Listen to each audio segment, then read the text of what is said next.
তো দুর্গাপুজো 2024 এই মুহূর্তে আমরা দাঁড়িয়ে আছি নর্থ কলকাতার খুবই একটা জনপ্রিয় পুজো প্যান্ডেল মণ্ডপে। তো এটা হচ্ছে বিধাননগর তেলেঙ্গা বাগান।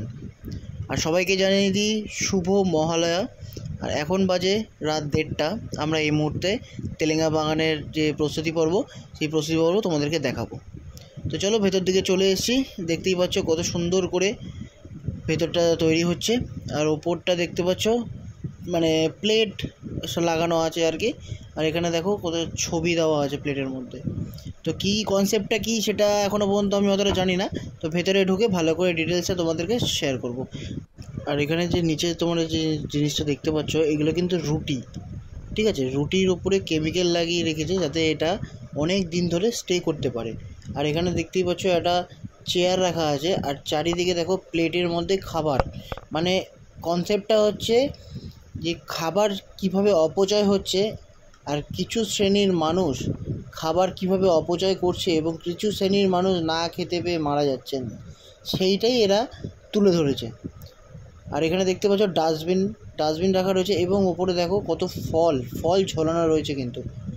এবং এই তেলেঙ্গা বাগানের থিমের নাম হলো পৃথিবী গদ্যময়। দেখতে পাচ্ছ কত সুন্দর করে ওপরে রুফটপটা তৈরি করা হয়েছে এবং একটি বড় থালার মধ্যে লেখা আছে পৃথিবী গদ্যময়। এটাই হচ্ছে এনাদের থিমের নাম। আর কত সুন্দর করে কিন্তু পুরো ওয়ালগুলো তৈরি করা হয়েছে এবং ওয়ালের ভেতরে দেখতে পাচ্ছ হাত বেরিয়ে রয়েছে, তার সঙ্গে হাতে রয়েছে একটা করে প্লেট। আর এই যে লেখাটা অনেক সুন্দর লাগছে। আর এই যে ওপরের জিনিসটা তোমরা দেখতে পাচ্ছ এটা কিন্তু একটা বারবিকিউ, যেটাতে হয় আর কি কাবাব, যেগুলোতে রোস্ট করা হয়। আর দেখতে পাচ্ছ এই কাবাবগুলো কিন্তু ঘুরছে, এগুলো কিন্তু পুরো দেখে অরিজিনাল লাগছে, দেখে সত্যিই খুব ভালো লাগছে। এবং এদের প্রতিমা অসম্ভব সুন্দর হতে চলেছে। এখনও পর্যন্ত প্রতিমা কমপ্লিট হয়নি এবং পুরো প্যান্ডেলটাই এখনও পর্যন্ত কমপ্লিট হয়নি। এবং এই প্যান্ডেলটা ওপেন হবে হচ্ছে 4 তারিখের পর। 4 তারিখের পর সবাই এসে প্যান্ডেলটা ভিজিট করতে পারবে। তো তোমরা অবশ্যই এসে এই প্যান্ডেলটা একবার হলেও দেখে যেও। অসাধারণ তৈরি করছে প্যান্ডেলটা। এটা কিন্তু আমাদের সমাজে যেই জিনিসগুলো হচ্ছে, যে খাবার কিভাবে আমরা নষ্ট করছি আর কিছু শ্রেণীর মানুষ এই খাবার না খেতে পেয়ে মারা যাচ্ছে, পুরো সেই কনসেপ্টটাই কিন্তু এরা তুলে ধরেছে। আর এই উপরের ওয়ালটা দেখো কত সুন্দর বেত দিয়ে তৈরি করা হয়েছে। আর এখানে কিন্তু খুব দ্রুত গতিতে কাজ চলছে এবং ওপরে দেখো হাঁড়ি দড়ি দিয়ে ঝুলিয়ে লাগানো হচ্ছে। এটা কোনো কিছু একটা কনসেপ্ট হবে। আর ওপরে যে হাঁড়িগুলো লাগানো হচ্ছে সেই হাঁড়িগুলো কিন্তু এইগুলো, মানে এই হাঁড়িগুলোকেই ওপর দিকে তুলে লাগানো হচ্ছে।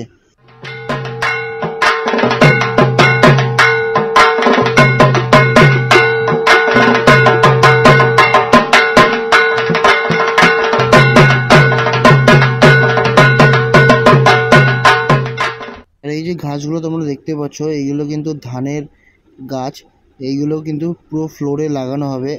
আর এখানকার প্রতিমা মানে না দেখলে তোমরা বিশ্বাস করবে না, অসাধারণ হতে চলেছে।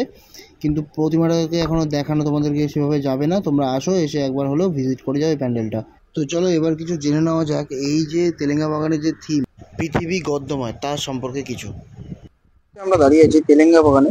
তো এই তেলেঙ্গা বাগানে যিনি যে থিমের যে দায়িত্বে আছেন প্রীতিশ পাল, তো এনার কাছে আমরা কিছু জেনে নেবো এই থিমের সম্পর্কে।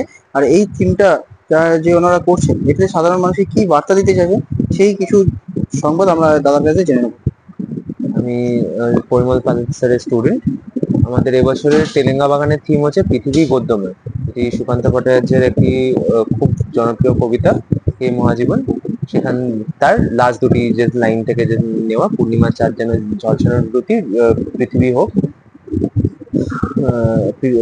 পৃথিবী যে গদ্যময়, পূর্ণিমার চাঁদ যেন ঝলসানোর দুটি। তো আমাদের বেসিক মেসেজটা হচ্ছে যে এটা ফুড ওয়েস্টেজ নিয়ে আমরা যে কাজ করে এসেছি, যে কিছু সংখ্যক মানুষ পৃথিবীর মধ্যে খুব বিলাসিতা দেখিয়ে তারা বিভিন্নভাবে যে খাদ্য অপচয় করে, আর কিছু সংখ্যক মানুষ সেই খাদ্যের অভাবেই তাদের যে মৃত্যু ঘটে।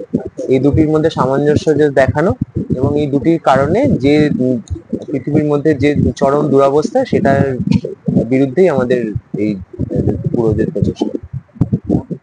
তোমাদেরকে দেখালাম বিধাননগর তেলেঙ্গা বাগানের প্রস্তুতি পর্ব। তো কেমন লাগলো অবশ্যই কমেন্ট করে জানিও।